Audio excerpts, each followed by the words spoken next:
everyone, how you all doing? In this video, I just want to chill out with all of you and talk through more of my Elden Ring playthrough. There's not many live reactions this time, but I hope you enjoy it anyway. So in the last video, we got our hands on this weapon called the Ruin's Greatsword. This weapon has a special attack called Wave of Destruction, where you basically just smash the floor and delete everything on your screen, apart from bosses, of course. So as I progressed with this weapon, I've got to be honest, I felt like I was cheesing the game a little bit. I seem to have stumbled upon some build that is extremely lazy. I don't do much rolling, I don't do much healing, I'm not even learning the enemy movesets. I just summon my Mimic, and we both go full Unga Bunga and smash the boss. Okay, so here we go. I'm moving on to a new area called Lyndell Royal Capital. I enter through one of the buildings, I take a lift up top, and I grab a new grace. This is when Melina makes another appearance. She basically thanks us for taking her to the Erdtree. She explains that she's going to fulfill her purpose and tells us there's no doubt we will become Elden Lord. Now, I'm about 50 hours into the game, and this is when I realize I have absolutely no clue what is going on in the story. This is the first game I would give a 10 out of 10 where I had no idea why I even existed. I actually went on the Elden Ring Reddit and I was relieved to find out that most people were puzzled by the story as well. Anyway, we continue through this area and we're met by one of the most amazing views yet. This place is massive. We got the golden rooftops, the stone dragon, the huge branches winding around the peak of the buildings, the enormous Erdtree in the background, the lighting, the mist, it's all just really well designed. And it's Elden Ring, so it's not just for show. We can, in fact, explore all of it. Even the enemies on the left here are kind of intriguing, sitting with their golden trumpets, chilling out. I actually felt bad for smacking these guys, but I needed the XP.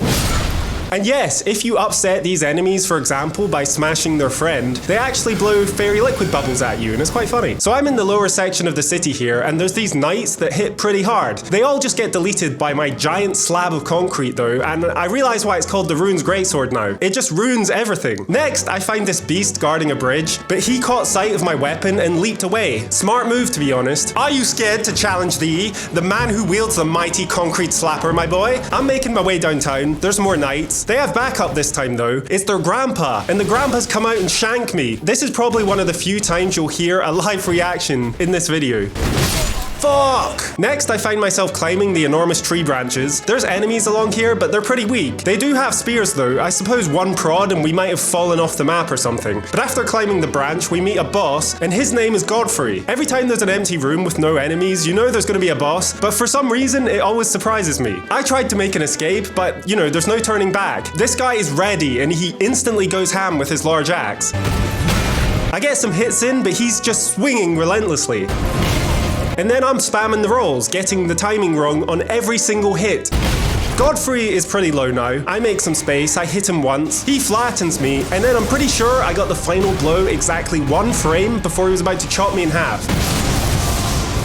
And honestly, I got carried by luck here, and my cheesy weapon. After defeating Godfrey, I enter this building, and at the back of it, there was a poor dead guy. So I did what any decent human being would do, and I stole his armor. I always try on everything because I like customization. The problem is, I never find anything that suits my build. Basically, if a piece of armor doesn't make me larger or heavier, then it's not an upgrade. So I'm traveling higher up this structure, and another player leaves a message, strong foe ahead. I'm thinking, uh-oh, the bosses are rolling in now. As I grab the nearest grace spot, this little guy starts prancing around out of nowhere. I just swat him. That's it, I just swat him like a fly. And then I find myself climbing to the peak of the entire city. This must be the main boss, I guess. I traverse the misty doorway, and there's a cutscene. At first I thought it was Margott, the very first boss, back from the dead. But it turns out it's actually Margarita, his sister. No, I'm just kidding. His name is Margott, and I have no idea if this is the same character or not. I don't know. Anyway, he's like, hey, look at my cool sword. Round 1 begins, he's whipping out the combos, whacking us with a holy spear, whacking us with a holy hammer. I'm out here charging heavy attacks, whacking the air. And just like the beginning of every boss fight, it's a bit of a mess. I'm not sure what's going on. I did get a few hits on him, but you could say Margott me. Put these foolish ambitions to rest. You can unsubscribe if you like. Round 2, time to bring out my brother, and this time we're buffing the absolute crap out of ourselves. My Mimic is actually better than me at Elden Ring, so we're very much good to go. So here, I let my Mimic tank the boss, and then I just hit him with Wave of Destruction 3 times. This weapon is getting super repetitive, but that's kind of my fault because I'm not upgrading any of the weapons I found. So Margott starts summoning these holy daggers, and they rain down. He must have been using a Nintendo Switch controller or something though, because he misses all of it. I just continue my strategy, which is to spam the trigger, and then Margott enters phase 2. He starts throwing up a little bit. It's a bit late though, buddy. We've already clapped most of your health. Well, right at the end, I just managed to snipe him and we beat him. The first boss, Margott, he took me about 30 tries. I beat Margott on my second try. Maybe he forgot to level up his weapon. I don't know. Maybe he was trying a new build. So after killing Margott, there's a stairway to the base of the Erdtree. I know it's a tree because this guy said so. There's a message here saying, impenetrable thorns refuse all. None may enter the Erdtree. What if I just kick my way in? Nope, that didn't work. I grab another Grace and Melina appears again. She explains that if we take her to the Flame of Ruin, she'll light the tree on fire and then we can enter it and become Elden Lord, I think. So we set forth on our next adventure to the Flame of Ruins. I thought we were nearing the end of the game at this point, but oh man was I wrong. On Elden Ring, you keep thinking you're at the top of the mountain, but nope, bam, you're only just getting started. So I took this giant lift up to a new snowy area called Mountaintops of the Giants, and I thought to myself, you know what, it's been a while, I should try some PvP. I'm wondering if my weapon is any good versus real players. So I enter someone else's world, and I'm not messing around. I run straight at them and activate the huge slam. Yeah, it didn't work out. I got my ass beat. In this area, there was a bunch of new enemies. One of them was this tubby fella with a spiky whip. I'm just gonna call him Cuphead for obvious reasons. I did the usual routine, smashed the absolute crap out of the floor, hoping that the enemy would get in the way. And Cuphead appears to have a phase 2. He turns into an active volcano spewing fireballs from his head. He misses all of his attacks though, but then so do I. We're both complete trash. I finished him off, but sadly he didn't drop his helmet. I really wanted that cup of fire on my head, but never mind. Now I travel across this very safe looking bridge on our horse. The view is pretty cool, but I'm actually going to fast forward here, otherwise I'm going to be talking for hours. So eventually I reached the place Melina wanted us to bring her to. However, it's guarded by a main boss. And I have to be honest, this was the first fight in the entire game where I genuinely got super angry. This boss took me so many tries. His name is the Fire Giant, and believe it or not, he's a giant that spews fire. He wields this huge shield, right? But not for blocking, nope. That's for flattening you like a pancake. So on this run, I painfully make my way to the boss's foot, I call in Andrewjrt 2.0, and then I go to town on the back of his heel. Unfortunately, he smashes me with his shield for a third time in a row. This boss, he killed me over and over and over and again and again. Man, he just keeps killing me, man. I don't know if it's obvious, but I was having trouble with this boss. So I went on Google to see if there was anything that could help. Apparently, there's a really strong companion you can summon called Black Knife Tiche. So I went on a little adventure to collect it. It took a lot longer than expected, but it was a lot of fun. I ended up in this location called Moonlight Altar, and again, beautiful view. All I had to do was travel to this plate and enter Evergoal. I don't even know how to explain it. You just stand here and enter the multiverse and fight a difficult enemy. So here we meet Alecto. This boss is known to be incredibly fast, but I think my weapon countered him or something, because every time I hit him, the poor fella got launched into the air. The fight was long, but eventually we beat Alecto and retrieved the Black Knife Tiche summon.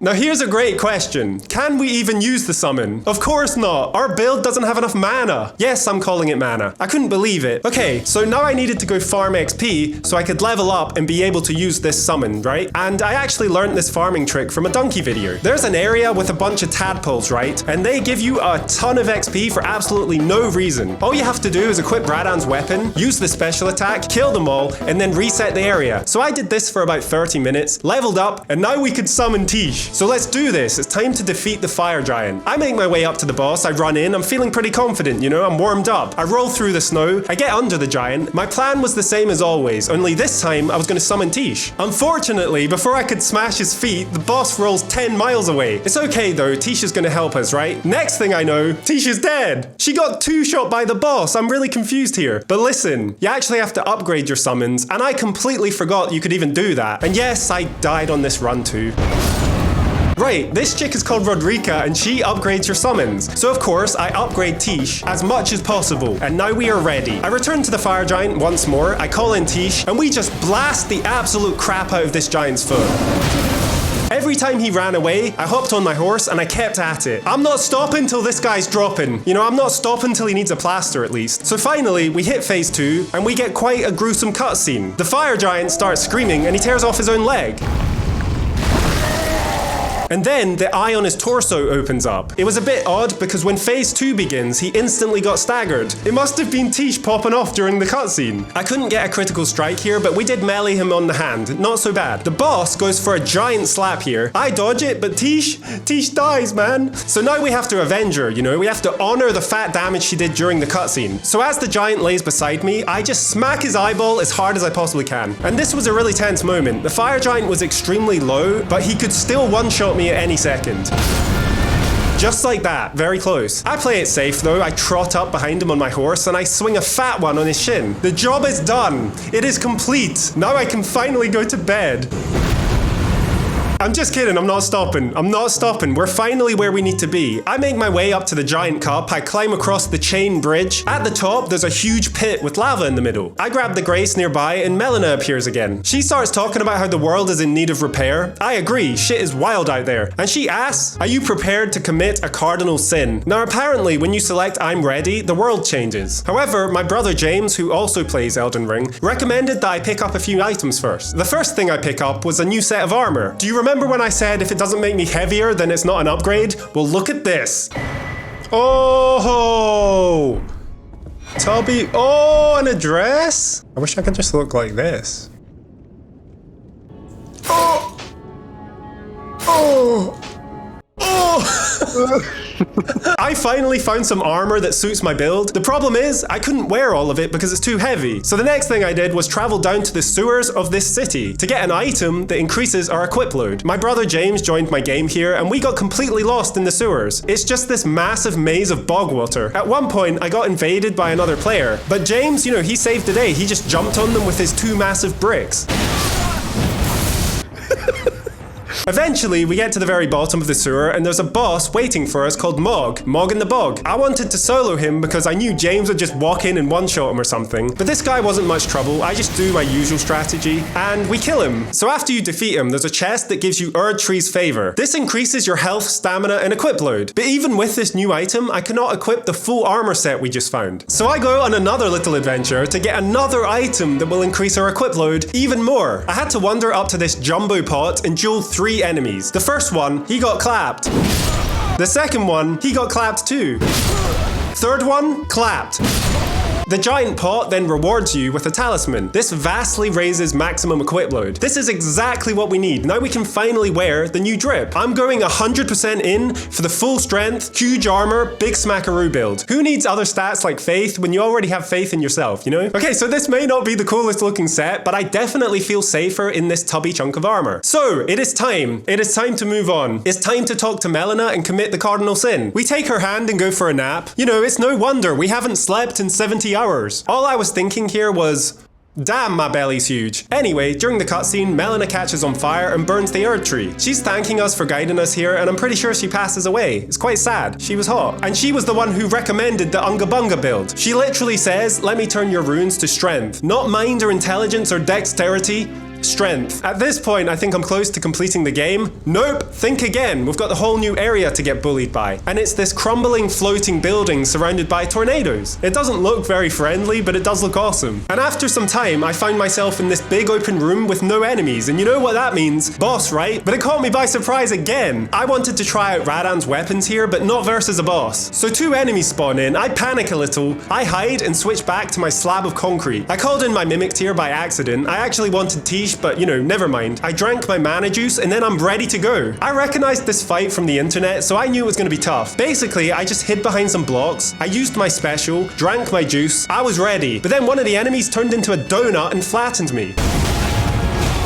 It's okay though, we survived. I get behind cover again and I kill the donut. And then I get behind cover again and I kill his buddy. I honestly thought I beat them first try, and I was actually so proud of myself that I didn't even notice the boss's health bar. The boss prods me and I pass away, man. I couldn't believe it. I'm not going to go into too much detail, but this was an odd fight. The bosses kept respawning, but eventually I lined them up and got a 2-for-1 blow. And we defeat them. Good stuff. Now after that battle, I got completely lost. Like I'm hopping across floating pieces of buildings, running up and down stairways. At one point, I accidentally just hop off the map while trying to retrieve an item. My only weakness was my own hand. Eventually, I found my way and we reached the finale of this area. It's a large bridge leading up to a giant Colosseum-looking structure. Guarding the entrance was a mini-boss. This enemy was one of the toughest fights in the entire game for me, because my cheesy weapon didn't work. So similar to the fire giant, I died. I died over and over and over. But eventually, ladies and gentlemen, we got him.